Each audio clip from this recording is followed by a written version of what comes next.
Hi hello అండి. పద్దు express ఇంకో వంటతో మీ ముందుకొచ్చేసింది. అదేంటనుకుంటున్నారా? ఇది నాన్ వెజ్ ప్రియులకి ఇష్టమైందండి. ఇంతకీ చెప్పండి, అందరూ ఎలా ఉన్నారు? అందరూ బాగున్నారు గదా! ఇది నాన్ వెజ్ ప్రియులకి ఇష్టమని ఎందుకన్నాను తెలుసా? ఇది బిర్యానీ అండి. మామూలు బిర్యానీ కాదు. ఇది గ్రీన్ కలర్ హర్యాలీ బిర్యానీ. అంతా గ్రీన్ కలర్ ఉంటది. ఎక్కువ గ్రీన్ కలర్ కనిపించట్లేదేంటా అనుకున్నారా? కనిపిస్తదండి. అది లైటింగ్ కొంచెం డిమ్ అయిందో, అదే వీడియోలో అలా లేదు. విడిగా చూస్తే అది గ్రీన్ కలర్ కనిపిస్తూ ఉంది. ఇది ఎలా చేశాననేది చూడండి. నేను దానికి ఎంత ఈజీగా చేసుకున్నాను. దానికి కష్టం లేకుండా చాలా సింపుల్గా, చాలా ఈజీగా చేసుకోవచ్చు చూడండి. దీనికి ముందుగా కావాల్సింది చికెన్ 1 కేజీ తీసుకున్నాను. అలాగే ఉల్లిపాయలు, ఇంకా పచ్చిమిరపకాయలు, అల్లం, వెల్లుల్లి, హోల్ గరం మసాలా, చెక్క, లవంగాలు, మొగ్గ, అనాస పువ్వు, మరాఠీ మొగ్గ, బిర్యానీ ఆకు, యాలకులు, అలాగే జీడిపప్పు, కొత్తిమీర, పుదీనా, రుచికి తగినట్లు ఉప్పు, నూనె, కొంచెం నెయ్యి. ఇవన్నీ కూడా పచ్చియే ఇలా పేస్ట్ చేసి పెట్టుకోవాలి. అది ఎలా చేసుకోవాలి అనేది చూపిస్తున్నాను చూడండి. ముందుగా మిక్సీ జార్లో ఉల్లిపాయలు వేసుకోవాలి. ఇవన్నీ ఏం వేయించట్లేదు, అన్నీ పచ్చియే వేసుకుంటున్నాను చూడండి. ఉల్లిపాయలు వేసుకొని దీనిలోనే అల్లం ముక్కలు, అలాగే వెల్లుల్లి కూడా వేసుకోవాలి. దీంతో పాటు పచ్చిమిరపకాయలు ఏంటి ఇన్నేసాను అనుకుంటున్నారా? అవునండి, అదే కారం బిర్యానీ మొత్తానికి. ఎందుకంటే నా ఎండు కారం ఏం వేయట్లేదనమాట. ఇప్పుడు దీనిలోనే మళ్ళీ కొత్తిమీర, పుదీనా కూడా ఇందులోనే వేస్తున్నాను. కారము తినేవాళ్ళు అయితే ఇంకొంచెం ఎక్కువ కావాలంటే వేసుకోవచ్చు, లేదు అంత తినలేమంటే ఇంకొంచెం తక్కువ కూడా వేసుకోవచ్చు. చూడండి, చెక్క, లవంగాలు, అలాగే ఈ కొత్తిమీర, పుదీనా ఈ వేయటం వలన బాగా గ్రీన్ గ్రీన్ కర్రీ అనమాట. గ్రీన్ కర్రీలా గ్రీన్ కలర్ వస్తుంది మొత్తం. చూసారా? ఇది మొత్తం పచ్చిమిరపకాయలు కూడా వేసుకున్నాం, ఎండు కారం ఏమి వేయట్లేదు, అందుకని మొత్తం గ్రీన్ కలర్. ఈ రైస్ చూసారా? దీన్ని బుల్లెట్ రైస్ అండి. సన్నగా ఉంటాయి, చాలా బాగా ఒదిగిస్తాయి. ఇది అంత ఒదిగిస్తే అని తెలియక నేను మామూలు రైస్ తీసుకున్నట్లు తీసుకున్నాను అనమాట. నీళ్ళు కూడా ఎక్కువ పోయొచ్చు వాటికి.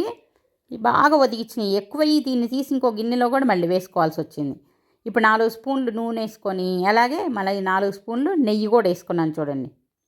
దీనిలో హోల్ గరం మసాలా వేసుకొని కొంచెం ఫ్రై చేసుకోవాలి. ఈ బియ్యం నేను చెప్పాను కదా ఎక్కువ అయ్యేసరికి, అందుకే మీకు గ్రీన్ కలర్ అంత బాగా కనిపించట్లేదనమాట. బియ్యం అని అనుకున్న దానికంటే బాగా ఒదిగిచ్చింది. చూడటానికి సన్నగా ఉన్నాయి. బుల్లెట్ రైస్ అంటండి, చాలా బాగా ఒదిగిచ్చింది. అన్నం మామూలుగా మనం వండేదానికంటే తక్కువ వండుకోవాలి అది. అది తెలియక దీనిలో నేను మామూలుగా వేసినట్లే వేసాను. అది ఎక్కువైపోయింది దీని క్వాంటిటీ, అందుకని గ్రీన్ కలర్ ఇంకా అంత బాగా కనిపించట్లేదు. లేదంటే గ్రీన్ కలర్ నేను వేసిన క్వాంటిటీ ఇంకా బాగా కనిపించేది. ఇప్పుడు చూసారా? ఇది హోల్ గరం మసాలా వేగిన తర్వాత ఉల్లిపాయలు వేసాను, కొంచెం ఉప్పు వేసుకున్నాను. అది వేగిన తర్వాత కొంచెం జీడిపప్పులు వేసుకున్నాను. జీడిపప్పులు కూడా కొంచెం వేయించుకొని, ఇప్పుడు ఈ మసాలా ఉంది కదా, మసాలా పేస్ట్ అన్నీ పచ్చియే వేసేసాను చూడండి. ఇప్పుడు చూడండి గ్రీన్ కలర్ ఎంత బాగా కనిపిస్తుందో. బాగా చక్కగా గ్రీన్ కలర్లో కనిపిస్తుంది మొత్తం రైసు. ఈ డార్క్ గ్రీన్ రావాలన్నమాట. బియ్యం అంత ఒదిగిచ్చేసరికి ఎక్కువైపోయింది. చూసారా? గ్రీన్ కలర్ చక్కగా మసాలా బాగుంది. ఇంకా వేరే అసలు కారం ఏమీ వేయక్కర్లేదు. దీనిలో పచ్చిమిరపకాయలు, మనం కారం ఎక్కువ తినేవాళ్ళైతే ఇంకా కొన్ని వేసుకోవచ్చు. ఇవన్నీ పచ్చి వేసాం కాబట్టి ఆయిల్లో కొంచెం దీన్ని పచ్చివాసన పోయేలాగా బాగా ఫ్రై చేసుకుంటున్నాను చూడండి. ఇలా చక్కగా ఫ్రై చేసుకోవాలి. కొద్దిగా ఫ్రై చేసుకున్న తర్వాత ఆ పచ్చి వాసన పోద్ది. ఆ తర్వాత మనం బియ్యం వేసుకోవాలి. ముందుగా చికెన్ వేసుకొని తర్వాత బియ్యం వేసుకుంటాము చూడండి. ఈ మసాలాలో ఇప్పుడు చికెన్ వేసుకొని ఇదే మసాలాలో కొద్దిసేపు ఫ్రై చేసుకోవాలి. చికెన్ని కూడా బాగా శుభ్రం చేసి పెట్టుకున్న చికెన్ని ఇందులో వేసేసుకోవాలి చూడండి. ఈ చికెన్ వేసుకుంటున్నాను. వేసుకొని మీరు కావాలంటే ఇది కూడా చిన్న పీసులు కావాలంటే చిన్నవి, పెద్దవి కావాలంటే పెద్దవి, మీ ఇష్టం వచ్చినట్లు వేసుకోవచ్చు. ఇదంతా బాగా కలుపుకోవాలి మసాలా అంతా పట్టేదాకా. దీనిలోకి మసాలా బాగా పట్టాలి కదా చికెన్ ముక్కలకి. అందుకే నేను మరీ పెద్ద ముక్కలు కట్ చేసుకోలేదు, కొంచెం మీడియం సైజు ముక్కలు తీసుకున్నాను అనమాట. చూడండి, బాగా కలుపుకోవాలి దీన్ని. మసాలా అంతా బాగా చికెన్కి పట్టాలి. ఇలా మొత్తం కలిపేసుకొని ఒక్కసారి మూత పెట్టి కాసేపు మగ్గనివ్వాలి. అప్పుడు మసాలా బాగా పడుతుంది ముక్కలకి. లేదంటే ముక్కలు బిర్యానీ తినేటప్పుడు ముక్కలు చప్పగా ఉంటాయి. దీనివల్ల ఏంటంటే ముక్కలకి ఉప్పు కారం బాగా పట్టిద్ది, మసాలా అంతా బాగా పడుతుందన్నమాట. చూసారా చక్కగా కొంచెం మగ్గిందనమాట. దీనిలోకి ఇప్పుడు బియ్యం వేసేసుకుంటున్నాను. ఇది కొంచెం ఇంకా స్ట్రాంగ్ కావాలనుకునే వాళ్ళు అవన్నీ కూడా ఇప్పుడు నేను వేసుకున్న మసాలా దినుసులు కానీ, కారం కానీ, ఆకులు కానీ ఇంకా కొంచెం ఎక్కువ వేసుకోవచ్చు బాగా స్ట్రాంగ్ కావాలనుకునే వాళ్ళు. అసలు దీనిలో ఇంకా ఏమి కర్రీ ఏమి లేకుండా ఇలాగే తినేసేయచ్చు. అంత బాగుంటుంది, టేస్ట్ మాత్రం అంత బాగుంటుంది. ఇంకా స్పైసీ తినేవాళ్ళు ఎక్కువ వేసుకోవచ్చు, తక్కువ ఇంత తినలేమనుకునే వాళ్ళు కొంచెం తగ్గించేసుకోవచ్చు. చూడండి ఈ బియ్యం మాత్రం చాలా బాగున్నాయండి. పేరుకు తగ్గట్లే బుల్లెట్ రైస్ అంట, పేరుకు తగ్గట్లు ఉన్నాయి. చాలా సన్నగా ఉన్నాయి, చాలా చాలా బాగున్నాయి. ఏదైనా రైస్ ఐటమ్స్ చేయాలంటే నేను ఇదే రైస్ వాడుతూ ఉంటాను. చూడండి మొత్తం ఇలా కలిసేలాగా. అంటే నేను ముందు నీళ్ళు పోయట్లేదు చూసారా, ముందు బియ్యం వేసుకున్నాను, కడిగి పెట్టుకున్నాను, ఒక అరగంట ముందుగా కడిగి పెట్టేసుకున్నాను. ఇప్పుడు వేడి నీళ్ళు, కాసిన నీళ్ళు, వేడి నీళ్ళు పోసుకుంటున్నాను. మనకి బిర్యానీ తొందరగా అవ్వాలంటే లేదంటే పొడి పొడిగా రావాలన్నా కూడా వేడి నీళ్ళు పోసుకున్నాం అనుకోండి చక్కగా ఫాస్ట్గాను అయిపోతుంది, అలాగే పొడి పొడిగానే వస్తుంది. ఇప్పుడు మొత్తానికి సరిపడా ఉప్పు ఇప్పుడు వేసుకుంటున్నాను. ఇప్పుడు చూసారా గ్రీన్ కలర్ కనిపిస్తుంది. అది బియ్యం క్వాంటిటీ ఎక్కువ అయ్యేసరికి అది కొంచెం డైల్యూట్ అయిపోద్ది కదా కలరు, అందుకని చెప్పి అలా లైట్ అయిపోయింది చివరికి. దీనికి నీళ్ళు కూడా ఎక్కువ పడతాయి అన్నమాట. తక్కువ నీళ్ళు పడితే ఇంకా పొలుగ్గా ఉన్నట్లుంటుంది, నీళ్ళు కూడా ఎక్కువ పడతాయి.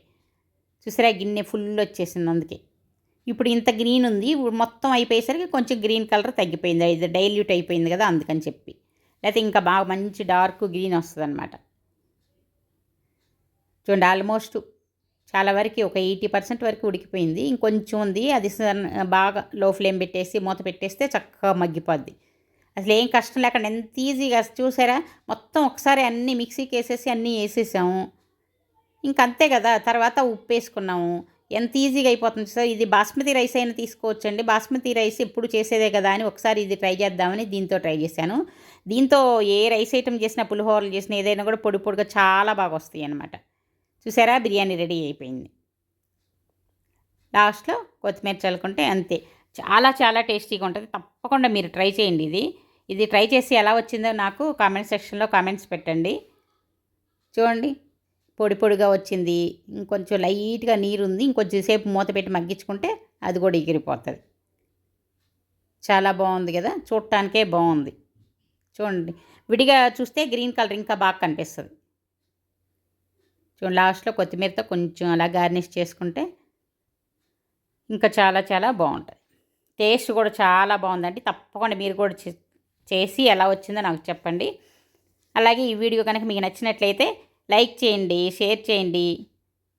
ఇంకా సబ్స్క్రైబ్ చేసుకొని వాళ్ళు ఉంటే త్వరగా సబ్స్క్రైబ్ చేసుకోండి. ఇలాంటి నేను పెట్టే ఇంకా ఎన్నో వీడియోలు మీరు చూడగలుగుతారు. అవన్నీ చూసి నాకు కూడా ఇంకా ఇంకా ఎంకరేజింగ్గా ఉండి కొత్త కొత్త వీడియోలు పెట్టడానికి కూడా చాలా ఇంట్రెస్ట్గా ఉంటుంది. అలాగే ఇంకో వీడియోతో మీ ముందుకు వచ్చే వరకు సెలవు. Take care, by by.